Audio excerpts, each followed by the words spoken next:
ओम नमो भगवते वासुदेवाय। ओम नमो भगवते वासुदेवाय।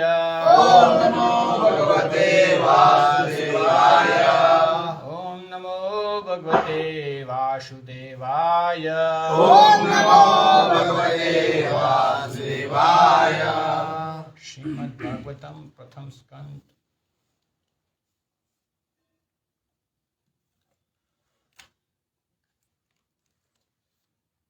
अध्याय 6 श्री नारद અને વ્યાસદેવનો સંવાદ શ્લોક સંખ્યા 11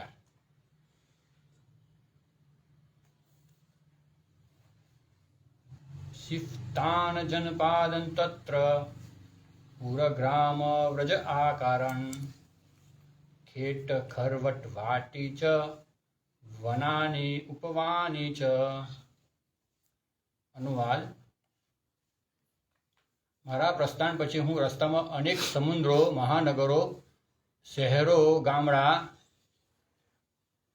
पशु क्षेत्रों खानों खेतरों खीणों पुष्पवाटिकाओं बाग बगीचा अने कुदरती जंगलों में थईने पसार थयो। ओम अज्ञान तिमिरन्धस्य ज्ञानञ्जनशलाकया चक्षुरुन्मिलितं तस्मै श्रीगुरवे नमः। श्री चैतन्य मनोभीष्टं स्थापितं येन भूतले स्वयं रूपकदा मह्यं ददाति स्वपदान्तिकं।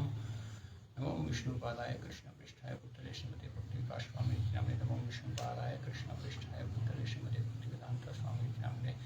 नमस्ते सारस्वती देवी गौरवाणी प्रचारिणे विशेषशून्यवादिकाश्यते देशकारिणे। जय श्री कृष्ण चैतन्य प्रभु नित्यानंद श्री अद्वैत गदाधर शिवासादि गौर भक्तवृंद। हरे कृष्णा कृष्णा कृष्णा हरे हरे हरे राम राम राम हरे हरे। हरे कृष्णा। तो नारदजीए दीक्षा ग्रहण કર્યા પછી પ્રશ્ન કીધું એમને કે પછી ત્યાર પછી શું કર્યું એમને। તો નારદજી આગળ કહી રહ્યા છે એમના માતાના દેહ ત્યાગ કર્યા પછી એ ત્યાંથી પ્રસ્થાન કરી ગયા અને લગભગ 3 થી 4 શ્લોક છે જે એમને જે પરિભ્રમણ કર્યું ત્યારબાદ આખું વિશ્વનું જે પરિભ્રમણ કર્યું એના વિશે છે। તો અહીં લખે છે કે ત્યારબાદ પ્રસ્થાન કરી ગયા એ જગ્યા છોડીને। તો જ્યારે જતા હતા ત્યારે એમને રસ્તામાં અનેક સમુદ્રો મહાનગરો જોયા, શહેરો આવ્યા, ગામડાઓ આવ્યા, એટલે કે વૈદિક કાળમાં પણ શહેર હતા, પશુ ક્ષેત્રો, ખાનો ખેતરો, ખીણો, પુષ્પવાટિકાઓ, બાગ બગીચાઓ અને કુદરતી જંગલોમાં થઈને પસાર થયા। ભાવાર્થ જોઈએ। ખેતી, ખનિજ, કૃષિ, ઉદ્યોગ, બાગબાની વગેરે માનવ કાર્યો વર્તમાન દુનિયાના સર્જન પહેલાં પણ અત્યારના જેટલા જ પ્રમાણમાં ચાલતા હતા અને એ કાર્યો હવે પછીના દુનિયામાં હવે પછીના સર્જનમાં પણ યથાવત રહેવાના છે। તો એ તમે ઉદ્યોગો પણ હતા, પણ ઉદ્યોગો એટલે પહેલાં આજકાલના ઉગ્ર કર્મવાળા ઉદ્યોગો નહીં, કે પાણી લાલ નીકળે અને લીલું નીકળે એવા ઉદ્યોગો નહોતા। ઉદ્યોગો હતા પણ એમ એવા ઉદ્યોગો નહોતા કે શું કહેવાય ડુપ્લિકેટ પનીર નીકળે કે ડુપ્લિકેટ ઘીવાળું એવા ઉદ્યોગો નહોતા। આ કળિયુગ છે એટલે એ બધું ડુપ્લિકેટ થઈ ગયું। માનો કે ગોળની જરૂર હોય તો ગોળનો ઉદ્યોગ હોઈ શકે, એ રીતે ઉદ્યોગો હતા, કારણ કે ગોળ જરૂર છે તો ગોળ ગીરના બને તો એનો ઉદ્યોગ હોઈ શકે। ખાંડ છે તો ખાંડનો ઉદ્યોગ હોઈ શકે। તો આ ઉદ્યોગો પહેલાં હતા અને હવે પછીના સર્જનમાં પણ રહેવાના જ છે એવા ઉદ્યોગો। શહેરો ગામડાઓ બધા રહેવાના જ છે, એવું નથી કે આ નવું નવું કળિયુગમાં થયું, એવું નથી। અને એ કાર્યો હવે પછીના દુનિયામાં હવે પછીના સર્જનમાં પણ યથાવત રહેવાના છે। હજારો લાખો વર્ષ પછી કુદરતી કાયદો એ જગતનું સર્જન શરૂ કરે છે અને વિશ્વનો ઇતિહાસ લગભગ એ જ રીતે પુનરાવર્તન પામે છે, એટલે એ રીતે જ પછી પુનરાવર્તન થયા કરે છે એનું। દુનિયાવી પંડિતો જીવનની અગત્યની જરૂરિયાતોની શોધ કરવાને બદલે પુરાતત્વનું ખોદકામ તેમનો સમય વ્યર્થ ગુમાવે છે। આ અગત્યનું છે। પુરાતનવાદીઓ એટલે કે અંગ્રેજીમાં આર્કિયોલોજિસ્ટ કહે છે કે જે શું છે કે ખોદકામ કર્યા કરે અને એવું ખોરી લાવે, જેમ આપણે બધાને ખબર છે ઇજિપ્તમાં પેલી મમ્મીઓ હોય, ખોદકામ કરીને કંઈક ખોરી લાવશે, પછી એવું ખોદકામ કરશે કે જેમ એમને કોઈ હાડ પિંજર મળી આવે, ડાયનોસોરનું હાડ પિંજર મળી આવે ચલમાનો, તો વિચાર કરશે કે આટલા કરોડ વર્ષ જૂનું છે, એમ છે ને તેમ છે. એક થિયરી એમને એવું કહેશે કે જો ભાઈ આ આટલા વર્ષ જૂનું હાડકું છે. બીજી થિયરી એમને એવું કહેશે કે ના ભાઈ આટલા વર્ષથી લાખ વર્ષથી જ ખાલી મનુષ્ય માનવ આવ્યા. હા, તો આવી બધી ફિલોસોફીઓ એમની. હા, તો આમાં હું પ્રભાજી લખે છે ખાલી સમયનો બગાડ છે. મને કહે છે આ સમય વર્થ ગુમાવે છે આ લોકો. આ બધા હું છે આ અગત્યનું છે. ડોન્ટ વેસ્ટ ટાઈમ એમ. સમય વ્યર્થ ના ગુમાવો છો આ બધી બાબતોમાં. હા, નારદ મુનિ આટલું બધું ફર્યા. હા, આખું આની પછીના બીજા 4 શ્લોક છે, એવા 3 શ્લોક છે. એક શું ફર્યા, એક જગ્યાએ ગયા, કઈ જગ્યાએ એવા જંગલો હતા જ્યાં બીક લાગે, એવા સમુદ્ર હતા.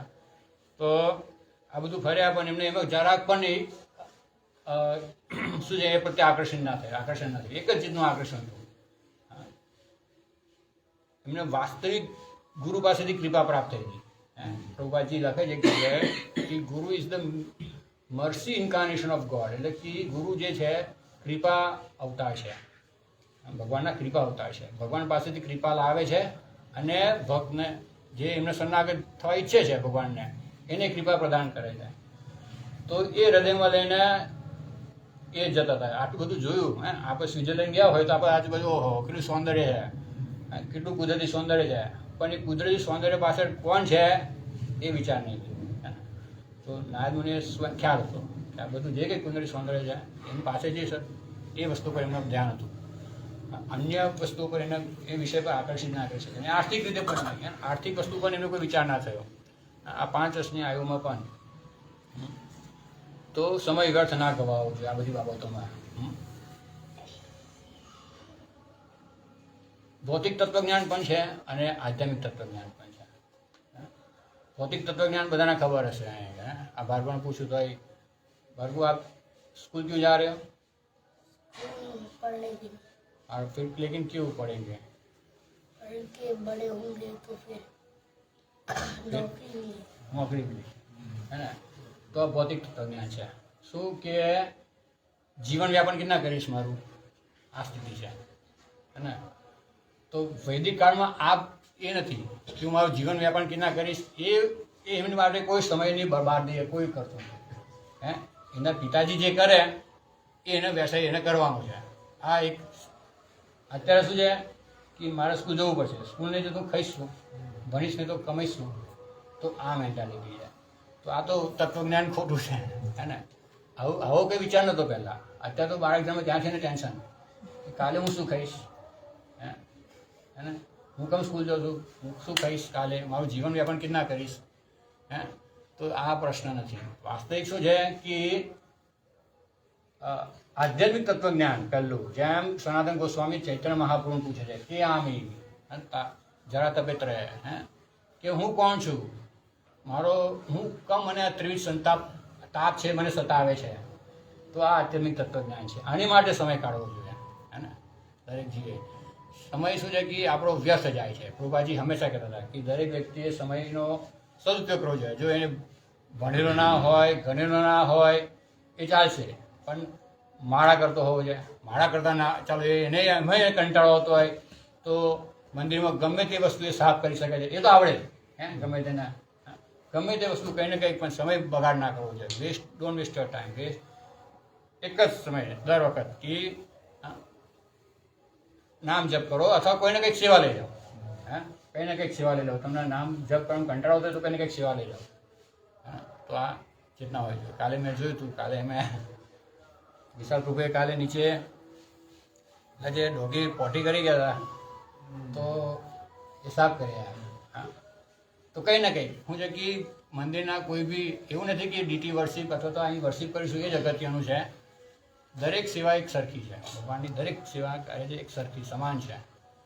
તો એ રીતે સેવા કરેલી સમયનો બગાડ ના થવો જોઈએ, વ્યર્થ સમય ના ગવાવો જોઈએ. કેટલા બી આપણે જોઈશું કે બધા રાજનેતા છે કે દાર્શનિકો છે કે મહાન આ સમાજનો બહુ મહાન શું કહેવાય કે પ્રતિષ્ઠિત વ્યક્તિ હોય અથવા તો બહુ જ માની લઈએ કે ધાર્મિક વ્યક્તિ પણ હોય, હે, ધાર્મિક વ્યક્તિ પણ હોય, પણ મહારાજ એમને એક પ્રવચન કહે છે આ બધા ઉમેદવારો કેવા છે ખબર છે?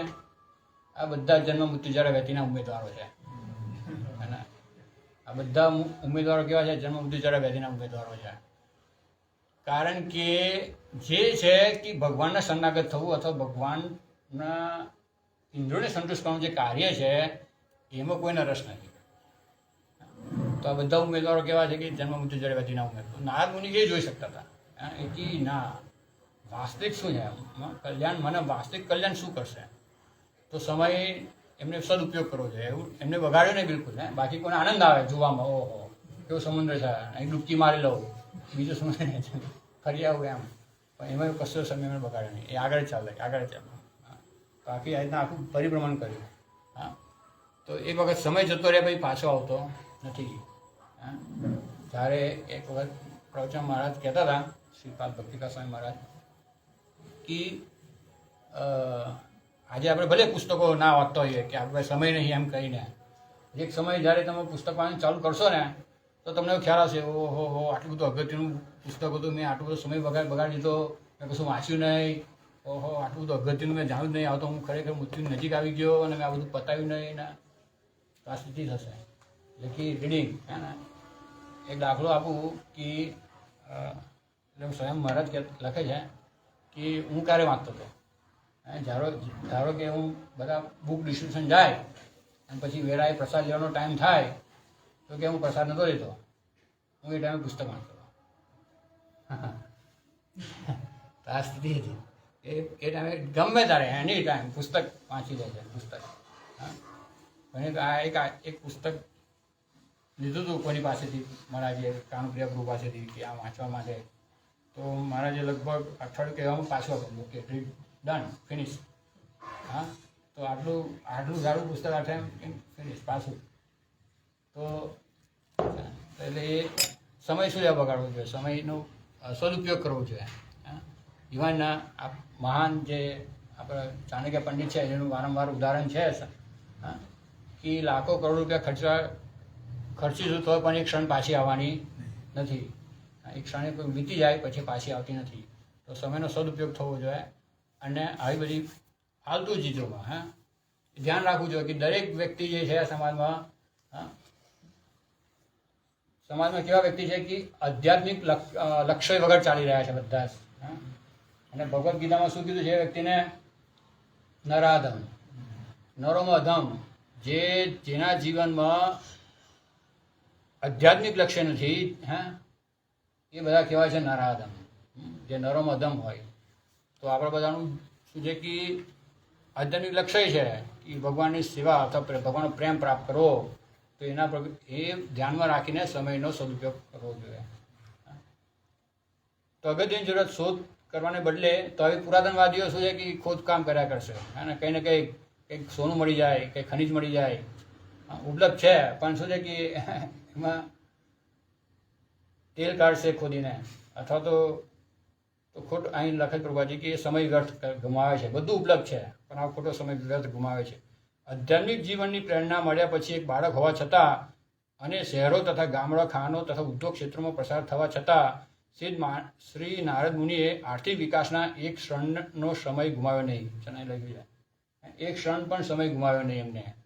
હા, તો આ શિક્ષણ છે, એમના અનુસરણ આપણે એમના મળે છે, શિક્ષા પ્રાપ્ત થાય છે કે એક ક્ષણનો પણ સમય ગુમાવ્યો નહીં. દરેક ક્ષણ એમને ભગવાનની સેવામાં અથવા ભગવાનનું સ્મરણ કરવામાં. એ સત્યુગમાં શું હતું કે ભગવાનનું ધ્યાન ધરીને ભગવાનને પ્રાપ્ત કરતા હતા. તો એમને એમનું ચિત્ત જે છે ભગવાન પર ધ્યાન એક ચિત્તે લગાવેલું હતું, અને એક ક્ષણ માટે પણ એમનો સમય બગાડ્યો નહીં. તેઓ સતત પ્રગતિશીલ આધ્યાત્મિક મુક્તિ તરફ ચાલતા રહ્યા. શ્રીમદ ભાગવતમ એ લાખો વર્ષ પહેલાં બની ગયેલા ઇતિહાસનું પુનરાવર્તન છે. તો આ ઇતિહાસ છે, આ ઇતિહાસ શ્રવણ કરવો જોઈએ. પેલો ઇતિહાસ, ભૌતિક ઇતિહાસ શ્રવણ ના કરવો જોઈએ કે ભાઈ એક ચા વેચનારો કીધના વડાપ્રધાન થઈ ગયો, તો ઇતિહાસ આપણે કામનો નહીં. એક ભિખારી છે એ કીધના અમીર બની ગયો, તો તો આવી બધી સ્ટોરી આપણને કામની નથી. હા, ઇતિહાસ શ્રીમદ ભાગવતમ છે. એટલું બધું જે અગત્યનો ઇતિહાસ છે એ શ્રીમદ ભાગવતમમાં છે લખવામાં આવે છે. જે અગત્યનો ઇતિહાસ છે એ શ્રીમદ ભાગવતમાં આપી દેવામાં આવે છે. એ જ શ્રવણ કરવું જોઈએ. બાકી બધો સમય છે. પહેલા પ્રગતિશીલ આધ્યાત્મિક મુક્તિ તરફ ચાલતા રહ્યા. શ્રીમદ ભાગવતમ એ લાખો વર્ષ પહેલા બની ગયેલા ઇતિહાસનું પુનરાવર્તન છે. અહીં જણાવ્યા પ્રમાણે ઇતિહાસની ખૂબ મહત્વની ઘટનાઓ જ આ આધ્યાત્મિક ગ્રંથમાં શબ્દબદ્ધ કરવામાં આવી છે. જે અગત્યની ઇતિહાસ હતો એ જ આ શ્રીમદ ભાગવતમાં શબ્દબદ્ધ કરવામાં આવી છે. હરે કૃષ્ણ. શ્રીમદ ભાગવતમ કી જય. પ્રભુપાદ કી જય. દિવ્ય પુસ્તક કી જય.